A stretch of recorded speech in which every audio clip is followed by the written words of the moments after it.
Hi ladies, today we're going to be learning about the Karraites. The Karraites was a movement that became really strong during the time period of the Gaonim. So that's between which centuries?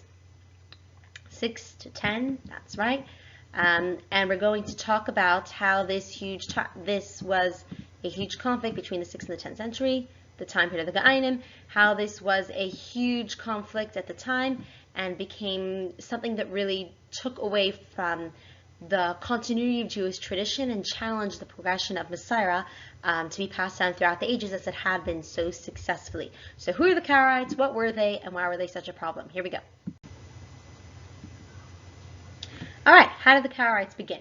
So we talked about how there was a Reish Galuta, and the Reish Galuta's position was to be the political leader of the Jewish people. He was always a descendant of Malchut Beit David. And this is how the Karrite movement began, based on this Reish Galuta concept. What happened was there was a power struggle between two people who both wanted the position of being Reish Galuta. The original Reish Galuta had died, and he did not have any sons, but he had two nephews. And the older of the two, his name was Anan, wanted to become the leader. And Anan thought, look, I'm older, I deserve the position. But he was not the most Yareh Shamayim. So the Jewish leaders at the time, the Gaonim, passed over him and said, I'm sorry, Anan, you are not going to be the Reish Galuta. We are going to choose your younger brother instead. And he was very upset about this. Because this was a political office, the government was involved as well. So what happened was that the government actually jailed him. Anan was taken and put into jail for this controversy of trying to be the Reish Galuta, even though the position had gone to his brother. Now he's in jail and he wants to get out. So he consults with his lawyer, and his lawyer was an Arab. It's not clear actually whether it was an Arab lawyer or whether it was a fellow cellmate who was Arab, who gave him an idea and said, look, tell the judge that you are not just a Reish Galuta of the Jews. You are a Reish Galuta of a whole different religion. You're a Reish Galuta of whatever you want to call it. Just make up something. So he says, oh, great idea. I am going to start a new religion. I am going to start the Karraites movement. And when he came to the court case, he says, I'm going to start a new religion. Ignore the word calendar. It's just one of the conflicts at the time. He says, I'm going to start, and I've got a different religion. I have different systems, different things I'm going to do.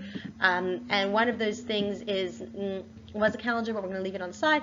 But basically the idea was that he is going to approach the Torah from a different perspective, change the whole concept of the Messiah, and upset all of Jewish tradition as it was until now. This is going to be a huge thing, and it's going to be a contentious issue that actually is still relevant until today.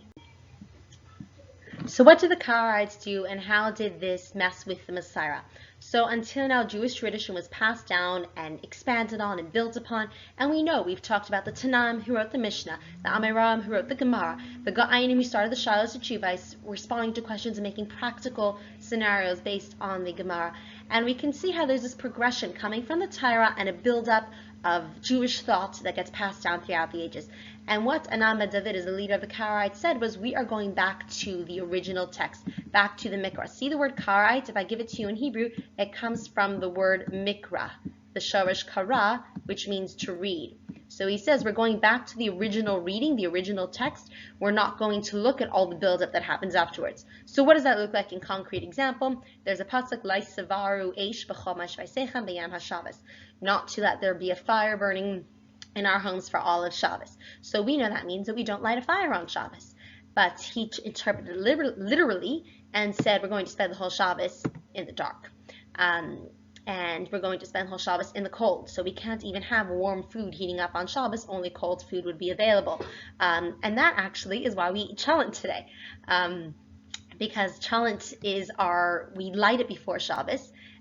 We've got the fire burning or the crock pot on and plugged in, and we're showing that we're allowed to use electricity that was started before Shabbos, or in the old days have a fire that had been started before Shabbos.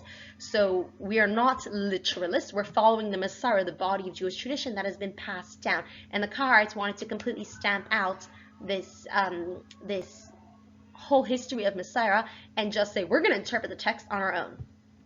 Another example came about with the calendar.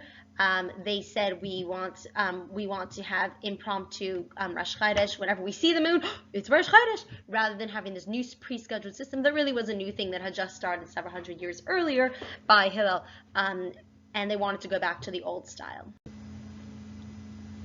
One question I'm often asked on this topic is, how are the Karraites different from Tzaddikim? Some of you may remember the Tzaddikim, or the Sadducees, from the time period before the second Beis Hamikdash was destroyed, who were also literalists. So I do want to point out that there definitely are similarities. The Ravid, one of the medieval commentaries who wrote the Sefer Kabbalah, a piece of Jewish historical work, talked about that after the Churban, the Tzaddikim were greatly weakened, and we really don't hear about them much. And now Anan, the leader of the Karraites, is the one who rose up and strengthened them and made them really, really strong and important.